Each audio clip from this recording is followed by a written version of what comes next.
부흥회니까 그렇게 맞이하면 좋겠어요. 선교사님 모시겠습니다. 할렐루야. 할렐루야. 살라마스주브, 키르기저로 안녕하십니까라는 뜻입니다. 여러분 모두에게 하나님의 샬롬이 임하기를 기도합니다.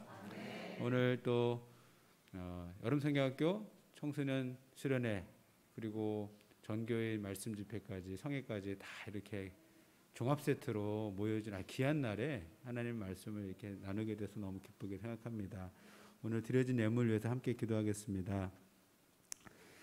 하나님, 오늘 주님 앞에 마음을 담아서 사랑을 담아서 자기 삶을 담아서 예물을 드리고 또 이 앞에 예배하러 온 주님의 모든 사랑하는 자녀들의 삶을 기억하여 주시고 그들의 간구와 소원을 주님 들어 응답하여 주시옵소서.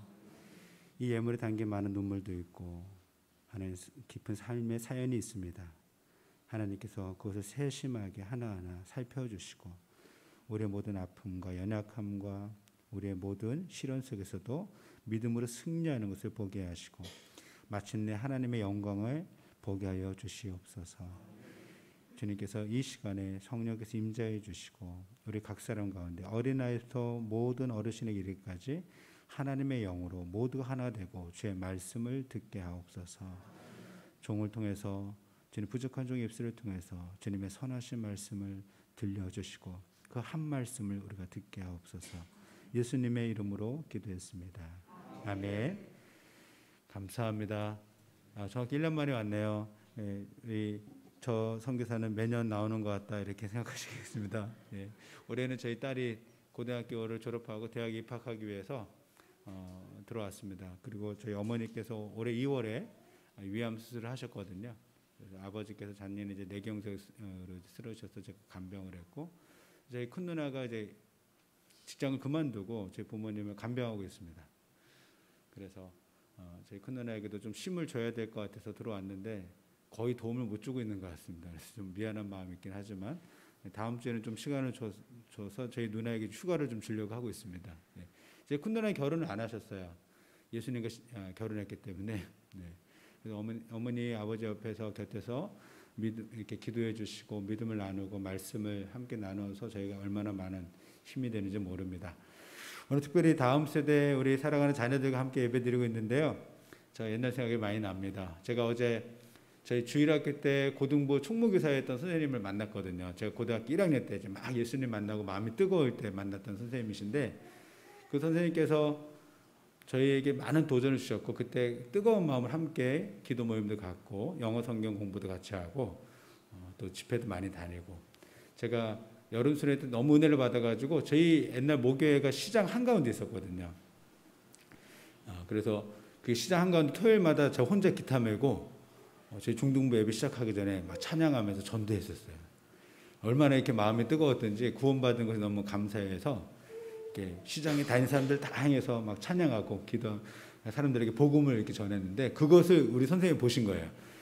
학생이 제자가 저렇게 복음을 전하고 있는데 스승으로서 가만히 있을 수 없다. 그래가지고 그 선생님이 저하고 같이 합류해가지고 저는 이제 교회 앞에서만 이렇게 찬양하고 말씀을 선포했는데 선생님은 이제 같이 시장 속으로 걸어가자. 선생님께서 앞에서 이렇게 전도하시고 말씀을 전하시면 전 뒤에서 기타 메고 찬양하면서 가고 그랬던 기억이 납니다.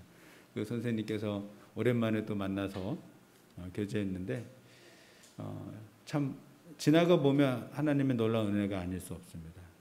꿈을 잃고 꿈 없이 살았던 어떻게 살아야 될지를 몰랐던 저에게 주님이 찾아오셔서 제 인생의 목표가 되어주시고 살아야 될 이유가 되어주셨습니다. 우리 사랑하는 청소년들, 우리 어린 자녀들에게 요즘 그런 질문하면 상당히 좀 곤란한 질문이죠. 너의 꿈이 뭐니? 너의 목표가 뭐니? 그런 질문하면 그런 어른들 보면 상당히 싫어하잖아요. 꼰대라고. 어느새 저도 이제 꼰대가 돼가지고 질문을 잘해야 돼요. 아이들 앞에서 무슨 말을 하면 저 아저씨는 얘기가 안 통한 사람이다 이렇게 생각이 돼가지고 제가 이렇게 오늘 우리 사랑하는 자녀들 앞에 섰는데 어떤 말씀을 나눠야 될까 굉장히 고민하면서 서고 있습니다. 제가 청소년 시절에도 예수님을 뜨겁게 만나고 제 인생의 목표가 바뀌었었어요. 저희 어렸을 때의 꿈은 유명한 사람이 되는 것이었습니다. 중학교 윤리 수업 시간에 선생님이 나왔고 꿈을 얘기하래요. 그래서 제가 이제 그 자기 꿈을 얘기했어요. 제가 손을 들고 이제 꿈을 얘기했어요. 제가 그때 꿈이 뭐였냐면 세상에 유명한 사람으로 남고 싶습니다. 그런데 나오래요. 그 윤리 선생님이 키가 크시고 잘생긴 선생님이시고 모델처럼. 근데 갑자기 실판을 잡고 엉덩이를 내밀려더니 막 때리는 거예요. 그래가지고 제가 대나무, 그때 우리는 마포자루가 있었거든요. 학교에. 그걸로 때리셨어요. 그래서 지금은 학교 폭력 없잖아요. 제가 학교 다닐 때에도 많이 맞고 자랐습니다. 예, 그 당연한 걸 생각하고 받았는데 영문도 모르고 세상에 이름을 남기는 유명한 사람이 되고 싶습니다. 근데 왜 때리는 거예요? 근데 선생님의 말씀은 그분이 이제 좀 의식이 있는 선생님이었는데 너무 오버해서 저를 때린 거예요. 정교조의 선생님이셨는데 바로 너 같은 사람들 때문에 세상이 망해지는 거라고. 세상에서 자기 이름을 내기 위해서 유명해지고 싶어가지고 다른 사람을 짓밟고 다른 사람의 삶을 어렵게 하는 사람들이 얼마나 많은지 아느냐. 그러면서 저를 때린 거예요. 그래서 참 엉뚱하게 제가 희생이 되긴 했지만 저희 꿈은 그런 것이었습니다. 세상에서 유명해지고 이름을 남기는 것. 호랑이는 죽어서 가족을 남기고 사람은 죽어서 이름을 남긴다고 그랬잖아요. 유명해지고 싶은 거예요. 요즘 유명해지고 싶어도 어떻게 합니까? 유튜버가 되기도 하고 크리에이터가 되기도 하고 여러 가지 방법으로 우리 세상에 인플루언서가 되기 위해서 얼마나 많이 애를 씁니까? 근데 그 유명해진다는 것이 과연 어떤 의미가 있을까? 사도 바울은 우리에게 그런 고백을 하죠. 주님 앞에서 내가 무명한 자지만 유명한 자다. 과연 하나님께서 나를 보시고 나를 인정하실 만한 사람인가? 그게 정말로 중요한 것입니다. 제가 오늘도 말씀을 전하러 오는데 길을 잘못 들어가지고 또 이렇게 또 돌았어요.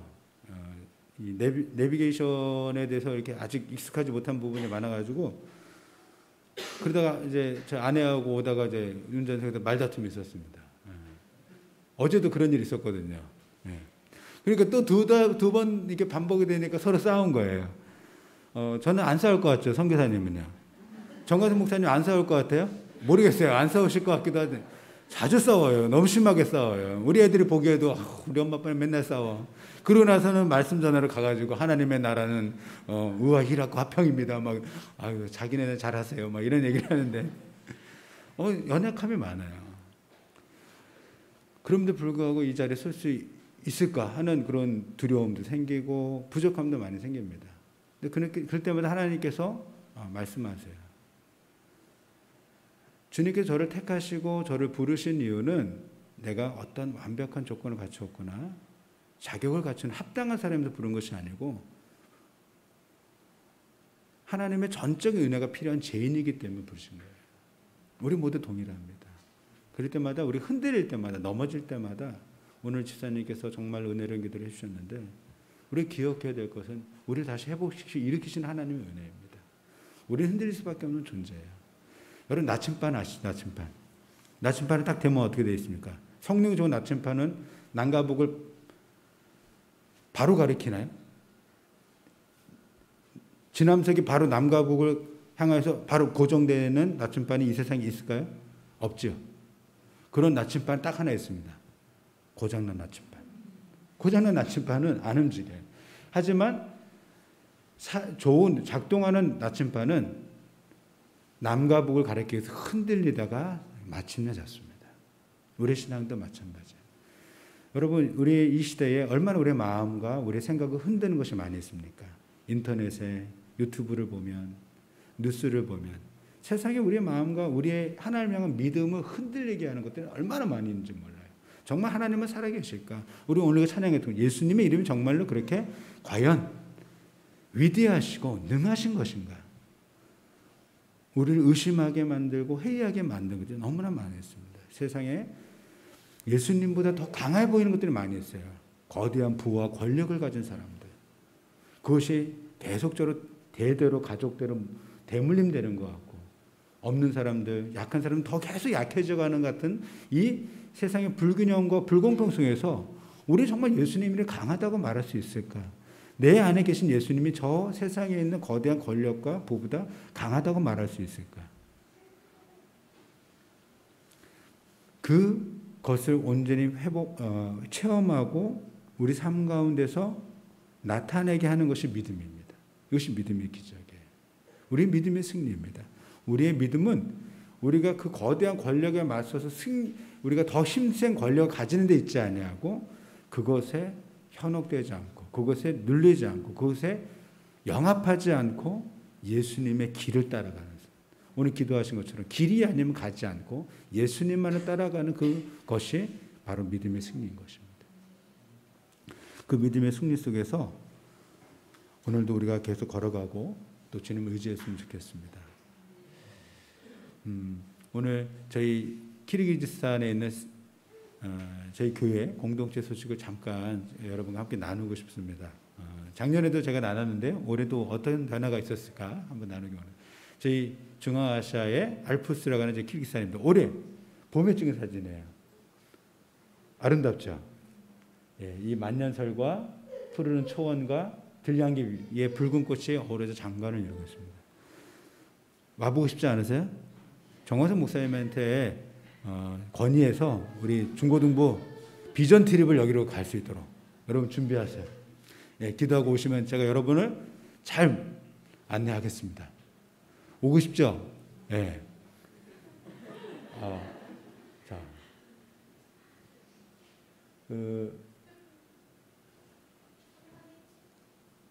자, 거기다가. 예. 예, 키르기스탄 어디 있는지 아는 사람? 키르기스탄 들어봤어요? 키르기스탄은 여러분 카자흐스탄 들어봤죠? 카자흐스탄은 좀 큰 나라로 유명하잖아요. 카자흐스탄 바로 밑에 있는 나라예요. 여기 카자흐스탄이잖아요. 여기 저기 수도 이게 비시케크예요. 여기서 조금만 더 가면 여기 수도가 알마티, 카자흐스탄 알마티입니다. 그리고 여기 밑에 차이나, 중국은 역시 차이나죠? 예, 죄송합니다. 썰렁한 개그. 여기가 신장 위구르 지역이에요. 중국에서도 상당하게 민감하게 관리하는 지역이 신장 위구르 지역입니다. 왜냐하면 신장 위구르 지역은 계속 분리독립을 요구하고 있거든요. 근데 중국이 절대로 신장 위구르 지역을 내줄 수 없어요. 왜냐하면 그곳은 석유 지하 자원이 엄청 많은 곳이에요. 중국의 아주 전략적인 지역입니다. 그래서 대거 한족들이 지금 이주해가지고 이것을 다스리고 있고요. 그 밑에는 타지키스탄, 그리고 옆에 우즈베키스탄인데 우즈베키스탄도 많이 들어봤죠. 예. 이것을 둘러싸여 있어서 바다가 없어요. 내륙 국가예요. 그리고 이렇게 노란색으로 있지만 사실은 실상은 평균 고도가 2,800m인 산악 국가입니다. 2,800m, 우리나라 백두산이 2,800m예요. 그렇죠? 2,870m고요. 대부분의 평균 고도가 같다는 거예요. 제일 높은 산이 7,000m가 넘는 곳이 두 군데나 있어요. 그리고 4,000m, 5,000m 산은 뭐 수두룩합니다. 산악 국가니까 어떻게 됐어요? 교통이 많이 발달을 못했겠죠. 남북 간의 지역 격차가 큽니다. 여기 보면 호수가 있어요.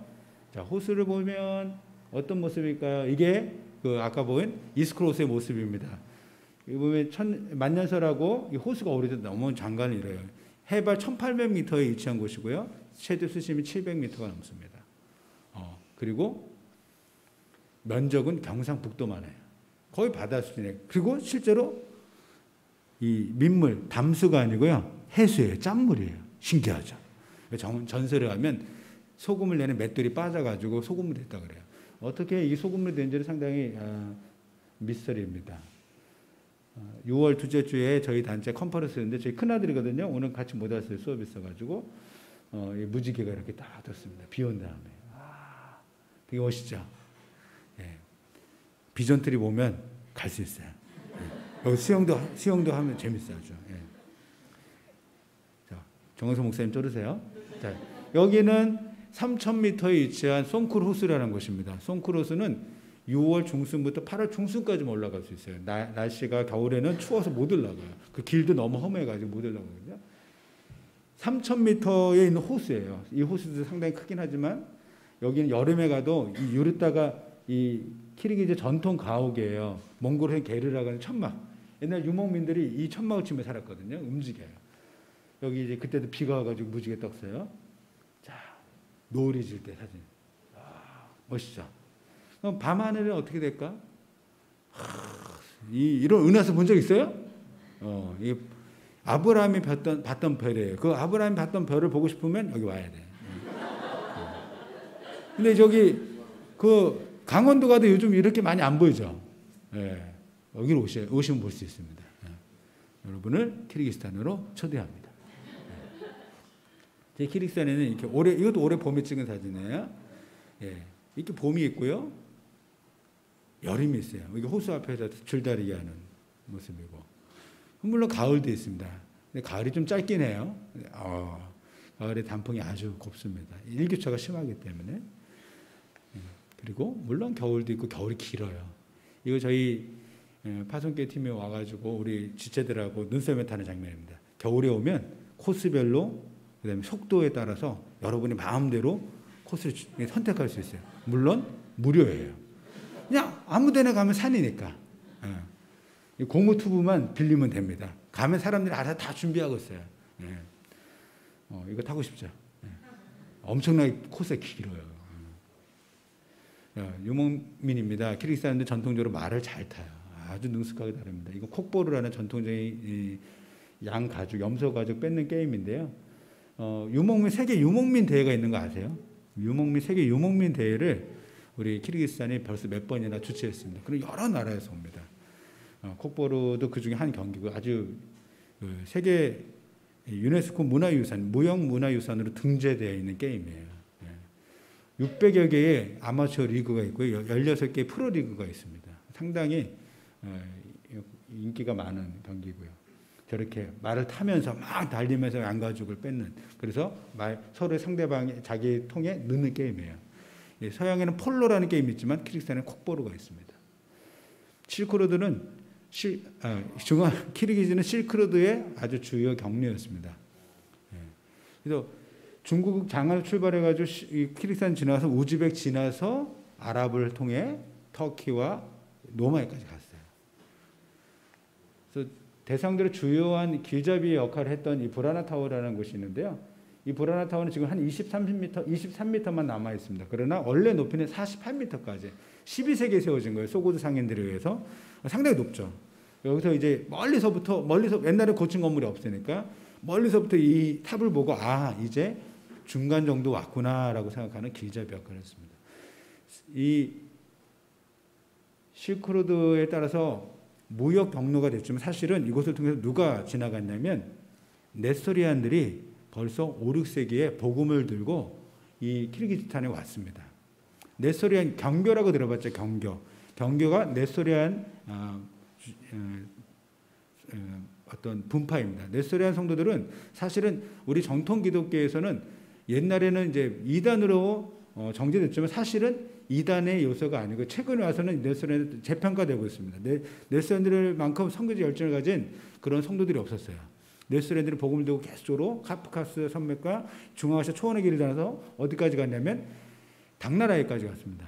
그래서 저희 키르기스탄의 아까 호수 북쪽에 있는 카라코르 지역은 선교 센터가 있었어요. 그곳에서 당나라 선교사들을 보내는 선교 센터를 지을 만큼 그리스도인들이 모여 살았습니다.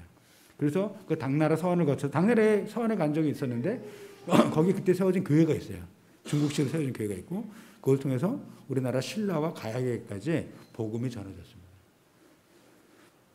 그래서 신라와 가야의 유물 중에 십자가 모양의 유물들이 나와요. 그것은 바로 이 네스토리안들이 복음을 거기까지 전했다는 것을 보여줍니다. 그렇기 때문에 먼저 무슬림이 들어온 지역이 아니에요. 복음이 먼저 전해진 지역입니다. 그러나 탈라스 전투 이후로는 751년에 있었던 탈라스 전투 이후로는 이 지역이 전부 다 이슬람화 됐죠. 그렇기 때문에 대부분의 모든 사람들이 다 자기 자신을 이슬람의 성도로서 무슬림으로서 생각합니다. 이슬람과 무슬림 헷갈리죠. 이슬람은 하나님께 대한 복종한 뜻으로 신앙을 의미하고요. 이슬람의 신앙을 가진 사람들을 무슬림이라고 합니다. 무슬림은 이슬람의 신앙을 가진 사람들을 말합니다. 이제 이곳은 한 달 동안 라마단 기간, 금식하는 날의 마지막 날 아침이에요. 그래서 모여서 이렇게 함께 광장에서 기도합니다. 이 동그라미 원에 있는 사람이 아탄바이프라는 사람인데 전 대통령입니다. 대통령도 이 행사에 참석할 만큼 아주 중요한 거예요. 모든 무슬림 남자들은 이 행사에 참석을 합니다. 그러니까 키르기스 사람도 태어나면서도 자기 자신을 어떻게 생각해요? 나는 무슬림이다 생각하는 거예요. 그 무슬림이 예수님을 받아들인다는 것은 대단한 도전이고 위험한 선택이에요. 코란에서 예수님, 이사는요, 그냥 위대한 선지자 중에 한 명입니다. 존경받는 선지자. 무슬림 중에서도 이사, 예수님을 좋아하는 사람들이 많은데, 그러나 선지자일 뿐입니다. 그래서 이슬람 지역에서 예수를 하나님의 아들로 고백하는 것은 아주 중요한 신앙의 시금석입니다. 이사 쿠다이든 울루, 하나님의 아들로 고백하는 것이야말로 이슬람들에게는 아주 절대적인 도전이 될 수 있습니다. 왜냐하면 그들에게서는 마지막 최후의 예언자는 모하메시고 하나님에게는 아들이 있을 수 없는 거예요. 아들이 있다는 건 그들의 논리는 뭐냐면 어머니가 누구냐. 이렇게 하나님 인간의 방식으로 생각하는 거죠. 하나님의 초월성을 제한하는 겁니다. 그렇기 때문에 그들은 하나님을 아들이라는 표현 자체를 인정할 수 없고 어떻게 인간이 하나님이 될 수 있냐는 것에 대해서 받아들일 수 없어요. 그건 유대교도 마찬가지입니다. 근데 우리는 하나님이 이 땅에 성신 되어서 우리를 구원하러 오신 것을 믿고 있죠. 예수가 우리의 구주이시며 하나님의 아들이신 것을 고백하고 있습니다. 이것이 아주 큰 격차예요. 저희 가족 잠깐 소개합니다. 이렇게 어렸던 아이들이에요. 예, 귀엽죠? 이 아이들이 이렇게 컸습니다. 예, 저희 딸이 이번에 졸업을 했어요. 예, 그래서 이제 한국 대학을 지원했는데 아쉽게도 다 되지를 않았어요. 이게 12년 회의 전형에서 한 학기가 빠져요. 제가 무릎 수술을 하려고 2012년에 한 학기를 빠졌었는데 그래서 결국은 한국에 못 들어오고 미국으로 지금 준비하게 됐습니다. 하나님 인도하심이 있는 것 같습니다. 저희 딸 이름이 최은인데 영어로 데보라고요. 저희 딸을 가져서 하나님께서 그런 마음을 주셨어요. 이 아이는 열방을 돌아다니면서 하나님의 복음을 전할 사람이라는 마음을 주셨어요. 그래서 하나님께서 저희 딸을 어떻게 인도하실지 좀 기대합니다. 걱정도 많이 되고 사실 미국에 한 번도 가본 적이 없는데 하나님께서 어떻게 우리 저희 딸을 인도하실지 기도하고 있습니다. 기도해 주시고요. 제가 치과병원에서 일하면서 우리 기공사들 4명의 기공사들이잖아요.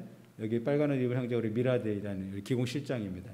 아들, 그다음에 누르블롯, 에밀이라는 우리 기공실 형제들입니다. 이 두 사람은 이제 지금 배우고 있는 수련생들이고요. 지금 실제로 일을 하는 이제 두 사람인데 이 미라들은 한국말을 되게 잘합니다. 그래서 한국에도 두 사람은 이제 실습을 하러 한국에 한 달 동안 와서 실습도 했었고요. 한국말을 잘하고 그때 우리 같이 사역했던 분이 교회도 수련해서 교회도 갔어요. 제가 글을 쓴 걸 다 알아요. 그래서 제가 성경 말씀을 이제 왓츠앱이라는 앱을 통해서 말씀을 막 보내요. 그러면 이 형제는 저한테 똑같이 답장을 보냅니다. 비슷한 내용의 코란 구절을 보냅니다.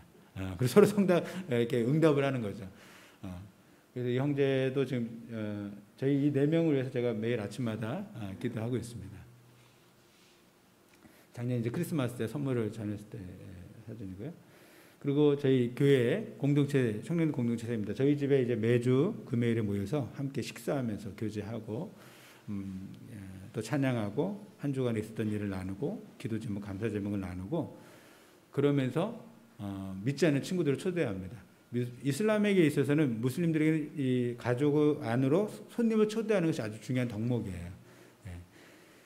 저희 현대 사회에서 우리 옛날 저희 한국 사회도 사람들 서로 숟가락 서로 나누고 밥상 나누는 것이 자연스러웠는데 지금은 현대 사회로 갈수록 핵가족화 되어서 누구 아는 사람 자기 집 부르는 게 쉽지 않잖아요.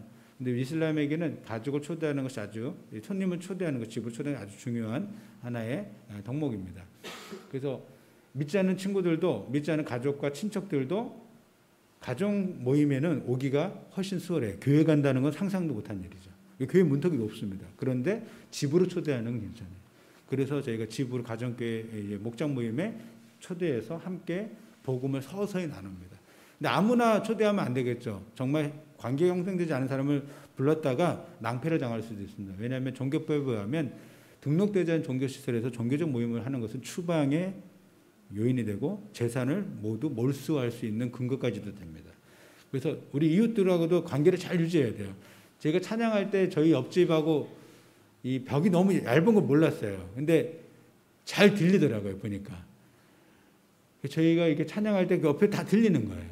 근데 이 옆에 저 이웃이 중국 사람들이에요. 다행히 중국 사람들인데, 신고를 하지 않고 있어요, 아직. 예, 감사하게. 신고를 하면은 저희가 곤란이랍니다. 항상 기도하는 마음으로 하고 있습니다. 그래서 제가 찬양할 때는 이렇게 커튼도 닫고, 찬양하고 있어요. 여기 안에는 이제 믿지 않는 친구들이 많이 있습니다. 다 여기 이제 무슬림 친구들도 많아요. 이 우리 주마굴 자매도 믿지 않는 자매고 여전히 무슬림이고요. 우리 누르스탄 또 또 여전히 무슬림인 형제입니다. 여기 이제 누르가지라는 이제 이 처남인데 다 밑전 형제들도 저희 모임에 계속 나오고 있어요. 같이 살고도 있고요.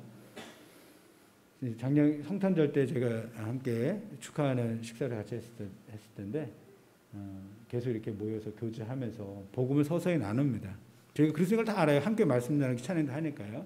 그러니까 이미 관계 형성되고 이제 구도자라고 할 수 있죠.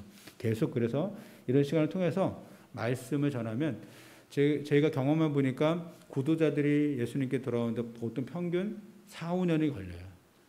오래 걸리는 실패하는 경우도 있습니다. 중간에 떠나는 사람도 있어요. 나오지 않는 사람도 있고. 그렇지만 한 영혼 한 영혼 쉽게 돌아오는데 계속 인내하면서 함께 관계를 맺고 복음을 전하고 있습니다. 2019년 1월 6일에 첫 저희 개척 예배를 드렸고요. 저희 교회 이름 좀 길죠. 산위의 빛 승리와 기쁨의 교회. 짧게 하면 산빛 승리 교회입니다. 산악지대라 그랬잖아요. 그래서 산위의 빛을 비추라. 예수님의 말씀처럼. 그리고 예수 그리스도로 인한 승리와 기쁨을 누리는 교회가 되기를 원해서 저희 교회 이름을 이렇게 지었습니다. 첫 추수감사 예배 때고요. 우리 다 이 두 사람이 무슬림인데 부부예요. 백이마이. 자살을 기도했다고 저 예전에 나눴던 우리 자매인데요. 이 두 사람이 또 저희의 아주 중요한 섬김의 대상입니다. 그리고 코로나 때문에 추수감사주 못했는데 작년에 2년 만에 추수감사주일을 다 함께 지켰습니다. 여기는 이제 올해 부활주일에 함께 예배를 드렸고요.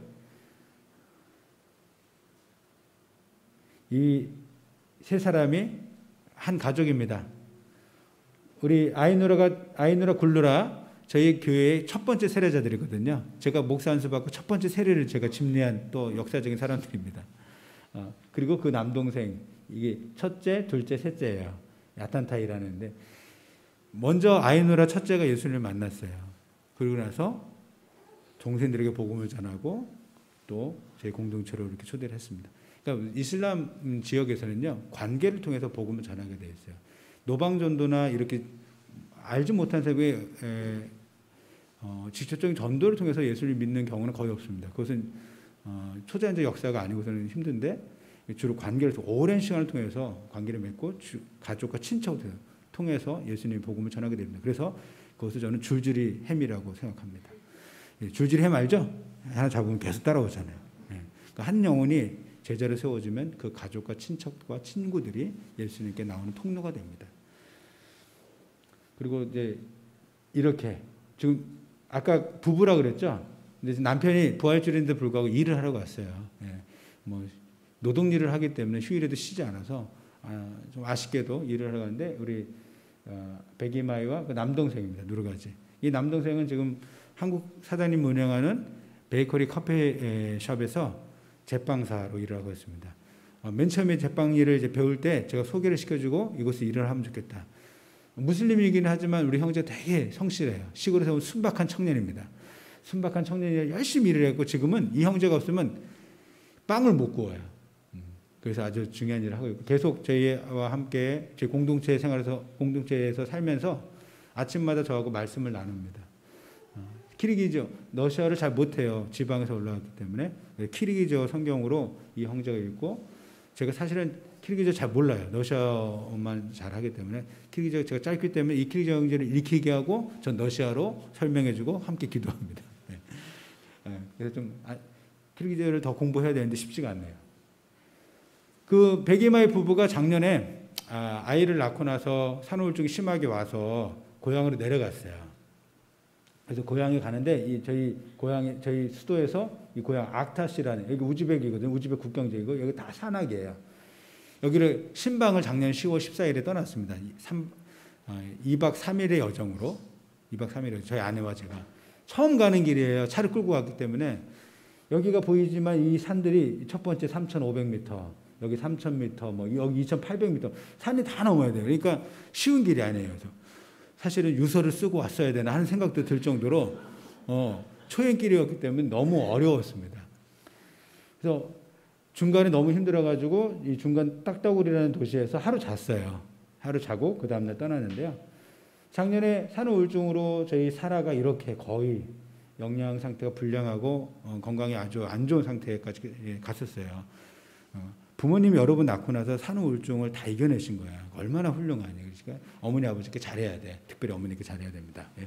자, 이랬는데 저희가 작년에 신방을 갔어요. 정말 이틀 만에 그 다음 날도 저녁 8시가 돼서야 도착을 했어요. 이 마을이 정말 첩첩산중 아주 두메산골이에요. 이런 곳에 마을이 있을까 할 정도로 구글 맵에도 안 잡히는 그런 시골이었거든요.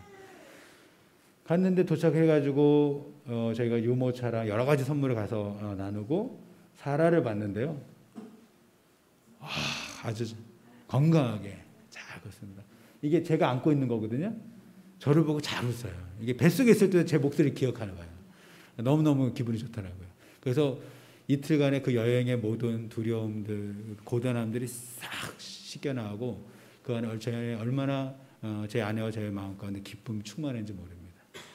이것이 바로 산을 넘는 자들, 산을 넘고 복음을 전하는 자들의 기쁨입니다. 그 발걸음이 얼마나 아름다운가 지금 이사야가 얘기하고 있죠.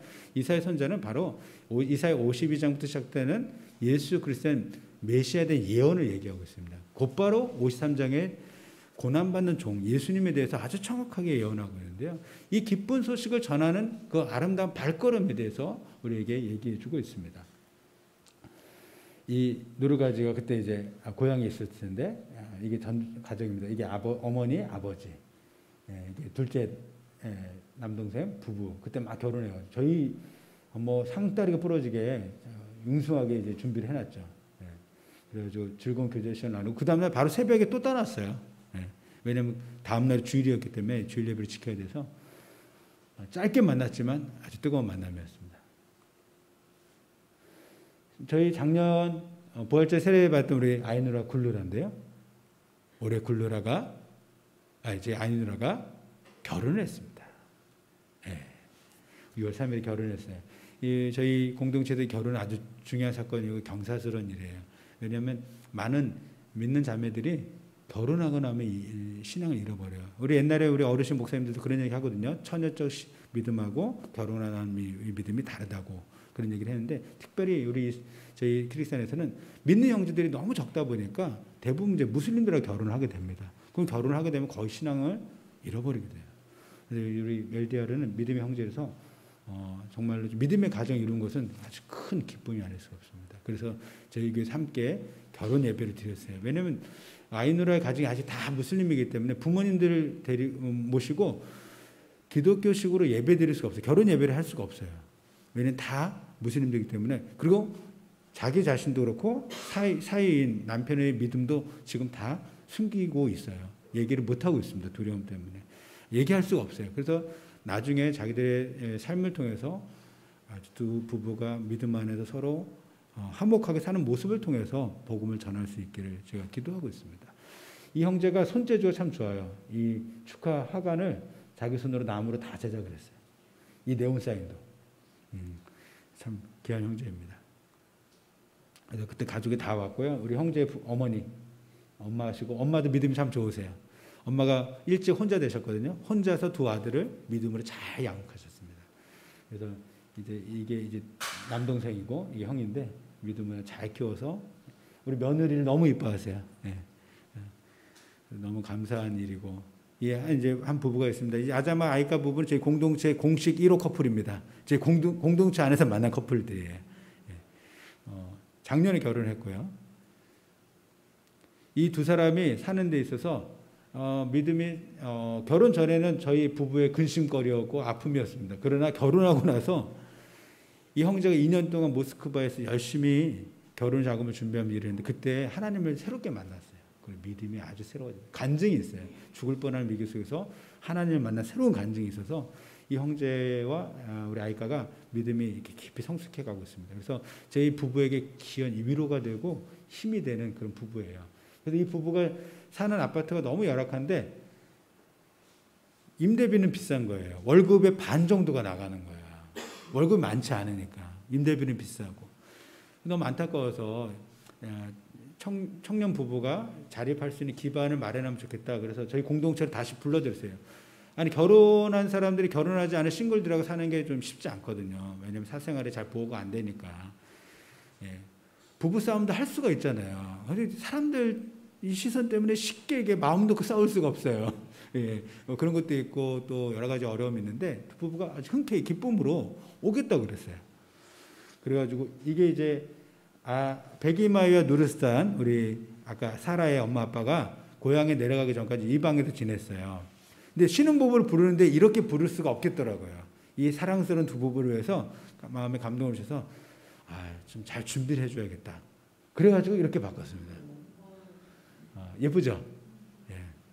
그래서 두 부부가 너무 마음에 들어하고 지금 감사하면서 함께 지내고 있습니다. 이 아이카 아자마 부부가 저희가 이제 새벽 묵상 모임을 아침 묵상 모임을 1, 2부를 하고 있어요. 왜냐하면 이제 아까 말했던 것처럼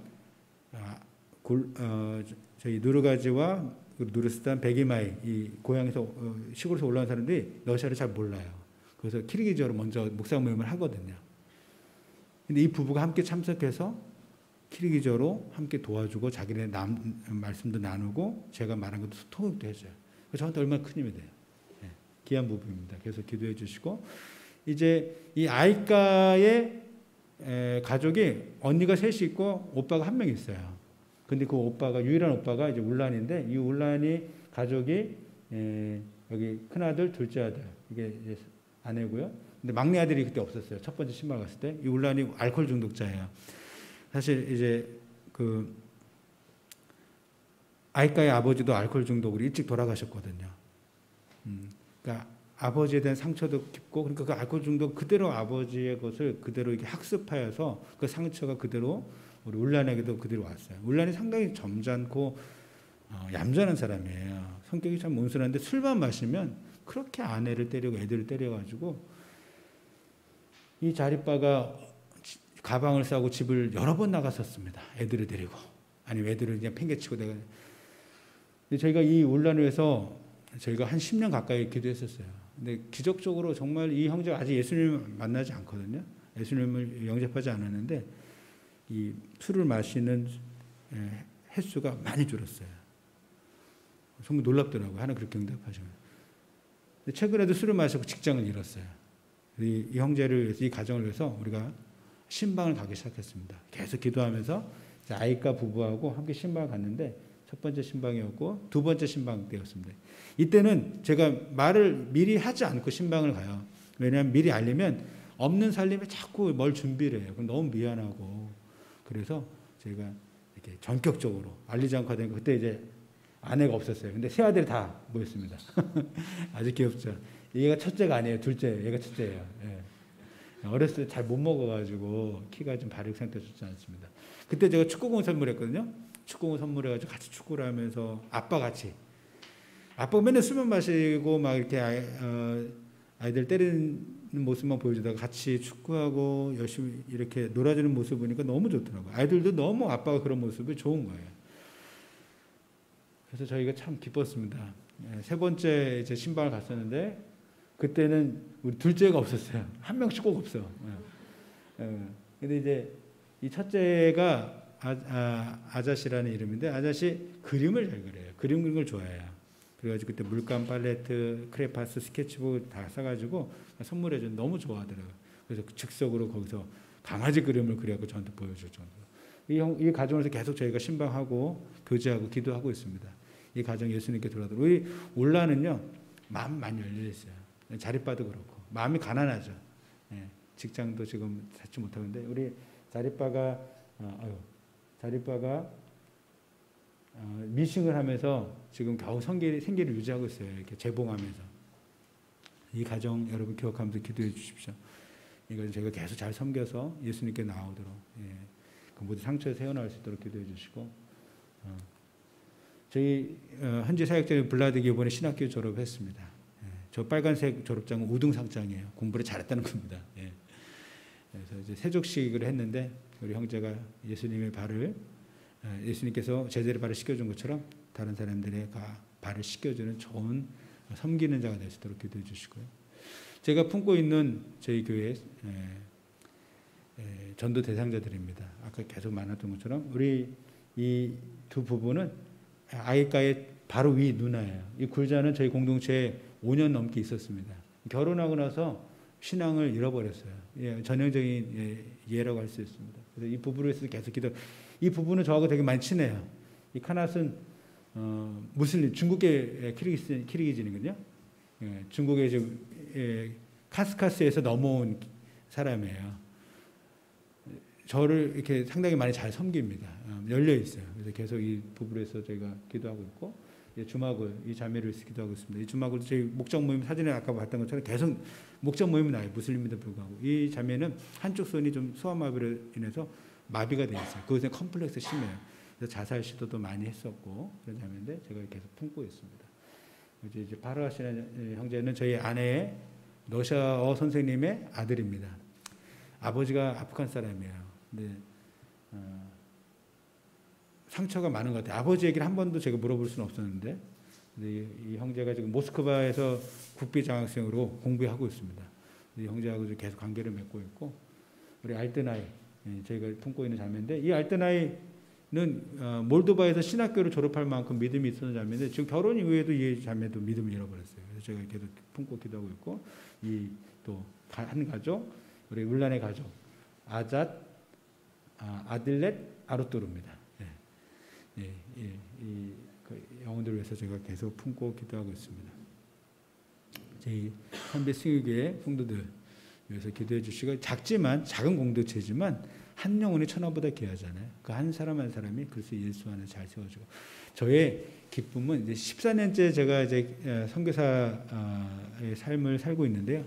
기쁨은 우리 성도님들이, 우리 형제자매들이 조금씩 자리를 잡아가고, 자기 삶의 자리를 찾아가고 믿음의 짝을 만나서 가정을 이루는 모습 보면 너무너무 흐뭇해요. 감사해요. 이제 결혼해서 아이를 낳는 첫 번째 세대들은 벌써 아이를 2명씩 낳았어요. 그래서 너무 이제 그렇게 믿음의 가정이 세워지는 거 보면 상당히 큰 보람을 느낍니다. 그래서 또 직장도 찾고 사회적인 자기 역할도 잘 찾을 수 있도록 제가 어떻게든 도움을 주고 싶고 같이 기도로 잘 세워가고 싶습니다. 여러분, 정우승 시인이라고 우리 한국 또 등단에서 아주 중요한 유명한 시인인데 지푸라기라는 시를 쓰셨어요. 이 시를 함께 잠깐 나누고 말씀을 마무리했으면 좋겠습니다. 자, 시는 읽는 게 아니래요. 시는 듣는 거래요. 낭송을 듣는 겁니다. 한번 눈을 감고 한번 들어보십시오. 제가 낭송을 해보겠습니다. 나는 길가에 버려져 있는 게 아니다. 먼지를 일으켜 바람 따라 떠도는 게 아니다. 지푸라기라도 잡고 싶은 당신을 오직 기다릴 뿐이다. 내일도 슬퍼하고 오늘도 슬퍼하는 인생은 언제 어디서나 다시 시작할 수 없다고, 오늘이 인생 마지막이라고 길바닥에 주저앉아 오는 당신이 지푸라기라도 잡고 다시 일어서길 기다릴 뿐이다. 물과 바람과 맑은 햇살과 새소리가 섞인 진흙이 되어 허물어진 당신의 집을 다시 짓는 단단한 흙벽돌이 되길 바랄 뿐이다. 우린 지푸라기 같은 존재입니다. 바람에 흩날리고 쉽게 타버리는 그렇게 연약한 존재들입니다. 그런데 하나님께서 그 연약한 존재인 우리를 잡으셨어요. 붙드셨습니다. 오늘도 내일도 인생은 다시 시작할 수 없다고 생각, 그 삶의 벼랑 끝에서 절망의 나락에서 우리를 붙드신 분이 우리 주님이십니다. 제 공동체 지체들도 보면 얼마나 많은 지들이 삶의 절망 속에서 자살을 시도하고 자기 삶을 끝내려고 했는지 모릅니다. 우리 백이마에도 그랬고 사실 아이누라도 그랬어요. 우리 주마글도 그렇고 삶의 벼랑 끝에 정말 도저히 넘을 수 없는 절벽 앞에서 아무것도 할 수 없다. 이제는 모든 것이 끝났다고 길바닥에 주저앉아 있는 사람들이 있습니다. 그것이 우리였을 수도 있습니다. 그때 주님께서는 지푸라기도 잡고 싶은 심정으로 살아가는 우리를 붙잡아 주셨어요. 그래서 우리를 그 십자가에 단단히 붙잡아 매시고 허물어진 우리의 집을 지으셨고, 우리 존재의 집을 지으셨고, 우리의 삶을 주님께 다시 회복시켜 주셨습니다. 이제 주님께서는 우리를 다시 불러주셔서 주님과 연결된 사람으로 주님의 손길에 붙잡힌 사람이 되어서 우리를 단단한 흑복돌로 세우셔서 이 세상에서 또 허물어져 지푸라기라도 잡고 싶어서 무너져가는 그 인생들을 회복시켜 구원하기를 원하신 줄 믿습니다. 하나님 우리를 그렇게 사용하실 거예요. 주님, 나는 아무 배경이 없습니다. 우리 집안은 자랑할 것이 없습니다. 가진 것이 없어요. 그렇게 하신다면 우리는 주님을 붙잡아야 합니다. 우리에게 모든 것 대신 주님을 붙잡고 주님 나를 통하여서 주님의 그 놀라운 이 아름다운 복된 좋은 소식을 전하게 하옵소서. 그 복된 좋은 소식의 내용은 무엇입니까? 구원을 공포하고 평화를 선포하는 것입니다. 주님의 복된 좋은 소식은 우리를 구원하는 것입니다. 삶의 나락에서 실패해서 관계에 깨어진 아픔 속에서 우리를 구원하시는 것이고 마음속에 전혀 기쁨과 감사와 평화가 없는 곳에 주님께서 샬롬이 되셔서 우리 마음 가운데 희락과 화평과 감사를 회복시켜 주신 것입니다. 그 기쁜 소식의 핵심 요체는 이것입니다. 하나님이 통치하신다. 하나님이 나를 통치하신다. 하나님이 우리 세비전교회를 통치하신다. 하나님이 우리 가족을 통치하신다. 하나님이 우리 학교를 통치하신다. 하나님이 나의 가정과 나의 직장을 통치하신다. 우리 대한민국을 통치하신다. 북한 땅과 중국과 모든 열방을 통치하신다. 이것이 바로 기쁜 소식인 것입니다. 왜냐하면 주님은 의와 공의의 왕이시기 때문에 그렇습니다. 우리를 압제하거나 우리를 착취하거나 우리를 빼앗는 분이 아니고 우리를 자유케 하는 분이시고 생명을 주시는 분이시고 영원한 평화를 주시는 분이시기 때문에 그렇습니다. 그분이 우리를 통치하십니다. 이 기쁜 소식을 우리 세비전교회 모든 성도님들의 삶을 통해서 우리 어린아이들의 입술을 통해서 원수와 보수를 담잠케 하시고 주님의 영광을 드러나게 하실 줄 믿습니다. 이 시간 우리 함께 기도하기 원합니다. 하나님